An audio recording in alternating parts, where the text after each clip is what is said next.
welcome to another edition of The Good Life with Michael and Michaela. I probably should have done your name first, but I didn't this time. So, moving on. Today, we wanted to focus on three ways that we can spice up our relationship. Whether you're married, whether you're new to the whole thing, whether you're well down the road. This is about spicing up so you don't get stuck in those ruts. Yeah. So, three things that we just want to share that we honestly do ourselves to help keep things spicy and just to keep your relationship strong and feeling new and fresh every now and again, because I think when you wake up next to the same person every single night and every single morning and go to bed, next to them at night, and then now with our pandemic, we are spending so much time with one another, constantly working next to each other and then parenting next to each other. And we thought, hey, let's share three things that we think really work for us in our marriage to help strengthen it. So the first one is never, ever get out of audition mode. What does that mean? You're focusing on winning that relationship, winning that person over, winning so that you can be happy for the rest of your life, basically. But you're always pushing forward and not getting comfortable or complacent. So it's about always striving to be the best that you can in your relationship. Think about it. You put your game face on, your best foot forward when you are trying to impress a girl.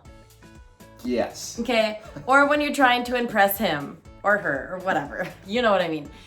You're always giving your best. You are taking care of yourself physically. You're obviously putting on some makeup, or not that that's necessary, but like you self-care mode, you take care of yourself, which I think we can both agree that you can let yourself go. Like you can get to this point where he's sitting here looking at me like, okay, you wear yoga pants every single day. Like, I do all the laundry, so I fold all those yoga pants. Yeah. Really dressing up? So it, you know what I mean. I don't want to say dress up. I just mean take care of yourself. You matter. It's when you look good, you feel good. When you feel good, you're happier. When you're happier, your relationship is going to go well because you're going to be more confident. You're going to be carrying yourself differently. A happier person in a relationship is going to make a happier, healthier relationship as a whole. So I think we just mean like stay in audition mode, like still do things to impress her. Still plan whatever it may be, like a cute little dinner in your basement or just anything. You can always continue to improve, and that's what it's about. Continue to push yourself forward, not only in everything else that you're personally doing, but in your relationship too. Keep showing up your best self. All you gotta do is show up. Yeah. That's from a movie somewhere. Okay. Number 2. Go on an adventure trip. Plan a trip for your significant other or a date night that's an adventure. It doesn't have to be a full-fledged going to the other side of the world on an adventure trip. It could be, but it could be as easy as surprising your significant other with a date night of something that she's not expecting or he's not expecting. Something that's special, that stands out, that use your imagination on. Do something that you know will make that other person happy. Yeah, or on the flip side of that, you could just do her favorite date. Like, where's her favorite place to eat? Where's somewhere you guys have been before that brings back a lot of really good memories? And then replan that date night and go back there and like relive some really good memories if that's your guys' thing. Because I do know that some people are super spontaneous, like we are. And then there's others that are like super consistent and love like going to Applebee's every single week. You know what I mean? Yeah. Like, I want to take you to Applebee's. I want you to want me to take you to Applebee's. Hey, we did a spontaneous one just to go to an ice rink here in Minnesota that is in the sun. It's obviously the summer right now that we're at. That's why I'm in my Rad Dad shirt. But it's nice because you can lock in the kids, you can lock in the dog.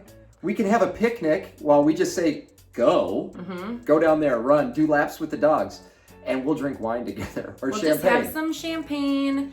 We bring food. You close it off so it's an empty ice rink. Leave. It's fantastic. You bring your dog and your kids and you lock them in because they can't go anywhere or run into the street or whatever. And then you just bring some toys and chill. Yep. So there's a date night idea for you. You're welcome. And what can I say? Except you're welcome. We're not parents, are we? Number 3. What is number 3? Number 3, marital check-ins. Okay, this might not be as spicy as you think, but it leads to a lot of spice.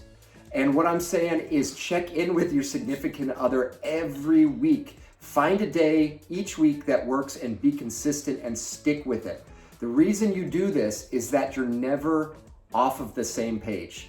You're never on different pages and in different atmospheres because you're always talking about what's working and what is a struggle or what needs partnership to work on it more so that things don't snowball and get into actually big issues. You're always talking about it and nothing's hidden. It's all out in the open. So if there's things that are working, talk about those things. If there's things that are, hey, Michaela, we need to talk about that. Our communication this week was not 100%. So then what does it take to get it to 100%? Talk about those things so that next week, that can be a 10 out of 10 and you can focus on something else. But it's a way to keep you guys on the same page every single week. And it doesn't have to be a long thing. We're talking 10, 15 minutes before you go to bed. Talk about it.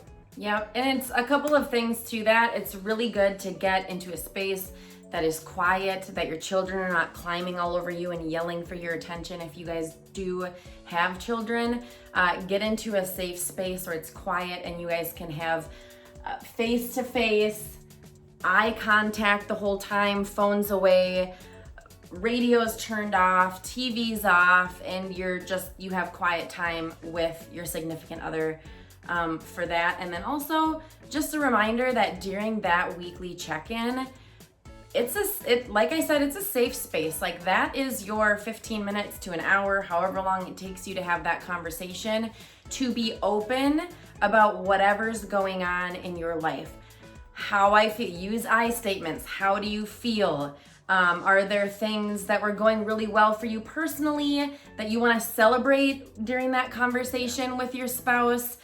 So that you can have good points of the conversation. It's not all negative. It's not just like, well, what do we need to work on this week? It's like, well, what went really well this week? Yeah. How did you feel at your job? Was there something that was stressing you out? This is, how I did on a personal level, and then come together and say, now, how did we do? Yeah. How did we do in our marriage? Did we have enough intimacy? Did we have enough just chill time, like individualized quality time, which love languages is something that we'll get into, but making sure that you're tapping into one another's love languages on a weekly basis. And if you're not, talk about that on your Sunday check-in. It's about communication. That's what it's about. Everything leads back to communicating with each other. If you're not communicating, everything else can go to shambles. So keeping that communication open, a good environment, and something that you need to stay consistent with because it leads to spicy date nights or She's pointing to the bed. Oh my gosh. It leads to some fun stuff. So yeah, use that. Do it, stick to it. Those are the 3 quick things. If you have other ideas or you have comments on how to do this, put it in the comment section below. Or if you do something similar, we would love to hear what helps you guys? Do you guys prioritize date night or something like that? Like what's worked for you guys in your marriage? Because we've been married almost 5 years. But in retrospect, we realize that's not an extremely large amount of time. We just really find that we have a good balance and harmony. I don't know if balance really exists, but harmony in our marriage. And we're happy and we love one another, and we have 2 children, and I know that it can be totally chaotic often. Most of the time. I called it controlled chaos. But either way, it's just like, what's your harmony? And we wanted to be able to help if there was something that we could do to help you guys strengthen your relationships and your marriages as well. Yes. Have a great day. We'll talk to you next time on The Good Life.